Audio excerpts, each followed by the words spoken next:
नमस्कार मित्रों, भाषा शिक्षण के 5 मिनट ट्रांसलेशन के विशेष सत्र में आपका स्वागत है। मित्रों, आपको पता है कि हमारा देश अभी युद्ध की परिस्थिति से गुजर रहा है, तो अब हम थोड़े दिन आपसे बात करेंगे तो ताज़ा खबरों के अनुवाद पर और विशेषकर आपको जो फायदा दे और देश के फायदे का हो उस पर हम बात करेंगे।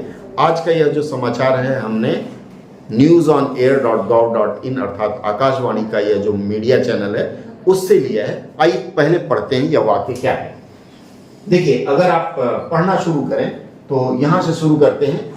India has abstained from voting at the International Monetary Fund IMF board meeting which considered a fresh bailout package for Pakistan.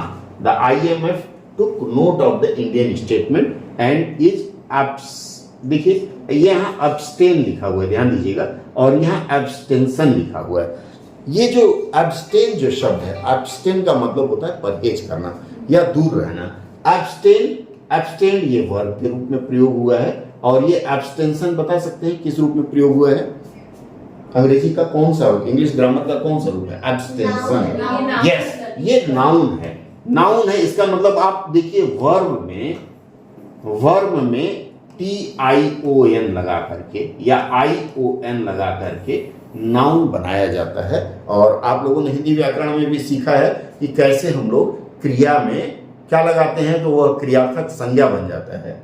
ध्यान होगा आप लोगों को, हम लोग प्रत्यय लगाते हैं, उपसर्ग नहीं प्रत्यय। अंग्रेजी में प्रत्यय को प्रीफिक्स कहा जाता है, अगर आपको पता होगा तो। सफिक्स और प्रीफिक्स, सफिक्स उपसर्ग होता है और प्रत्यय प्रीफिक्स होता है। इस तरह से हम लोग हिंदी में क्रिया को क्रियार्थक संज्ञा बनाते हैं। जैसे भाग, आपने सुना होगा, हाँ, क्या नाम, एक फिल्म आई थी भाग मिल्खा भाग।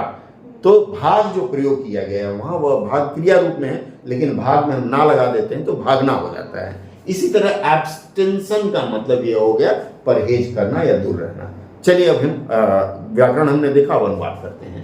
इंडिया हैज एब्सेंट, देखिएगा अगर आप एक गौर फरमाएंगे तो सबसे बड़ी बात है जब हम अनुवाद करना शुरू करते हैं ना, तो सबसे पहले हम वाक्य को खंडित करते हैं। इंडिया हैज एब्सेंट छोटे छोटे वाक्यों में तोड़ते हैं। From voting at the International Monetary fund.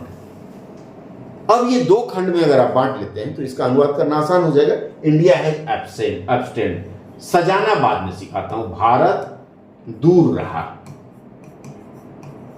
दूर रहना, परहेज किया। जो आपको उचित लगे उस हिसाब से आप शब्द प्रयोग करेंगे। परहेज किया या नहीं किया, वोट नहीं किया। क्या भारत ने परहेज किया या भारत दूर रहा। इसके बाद जो दूसरा आएगा उसमें देखते हैं क्या है। From voting at the International Monetary fund.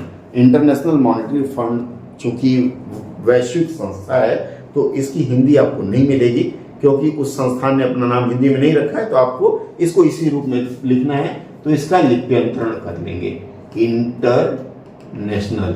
अब ई के बाद आधा न लिखने की परंपरा नहीं है, इसलिए ई के ऊपर बिंदी देंगे। इंटरनेशनल इस रूप में लिखेंगे,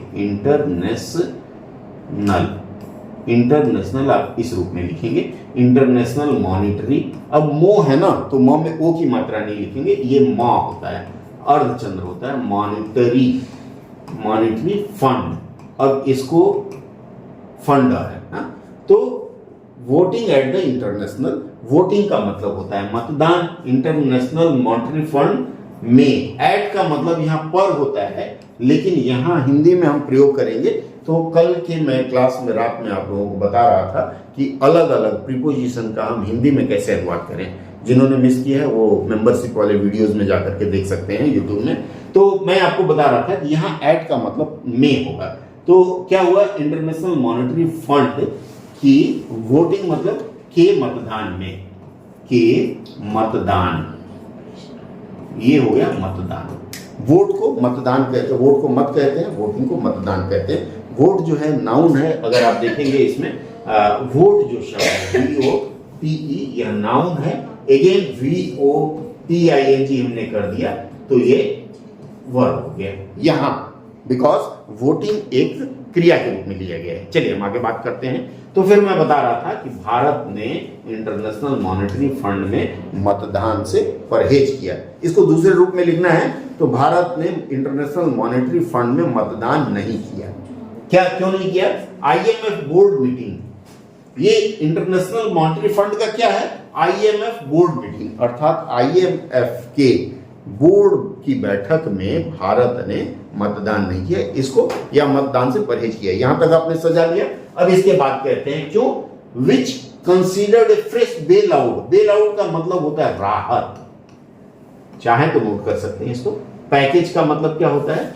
राहत को पैकेज ही लिख लीजिए, पैकेज फॉर पाकिस्तान। अब यह वाक्य खंडित रूप से हमने इसका अनुवाद कर लिया। अब इसको हम इकट्ठा जोड़ते हैं। तो भारत ने उद्देश्य, हमने बताया हमेशा पर्पज, प्लेस एंड टाइम प्रयास करते हैं इसको आगे रखने का, तो हम इसको आगे रखेंगे। तो भारत ने पाकिस्तान को दिए जाने वाले राहत पैकेज में इंटरनेशनल मॉनेटरी फंड के, ये क्या है, IMF बोर्ड की बैठक में मतदान करने से परहेज किया।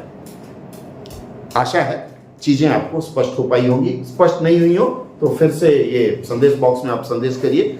हमेशा आपके सहयोग के लिए खड़ा हूं आपके साथ। और यदि सत्र अच्छा लगता हो तो अपने मित्रों के साथ साझा करिए, क्योंकि यह जो सत्र है मुफ्त चल रहा है, इसमें कोई पैसा नहीं लग रहा है। हाँ, अगर इसके बाद के सत्र आपको एलाबोरेट घंटे भर का सत्र चाहिए तो इसमें YouTube की मेंबरशिप आप ले लीजिए, और मेंबरशिप में इस तरह के वीडियोस का आनंद ले सकते हैं। बेसिक टू, वो बोलते हैं, फर्स्ट से फर्स्ट तक। बहुत बहुत धन्यवाद जुड़े रहने के लिए। जय हिंद, नमस्कार।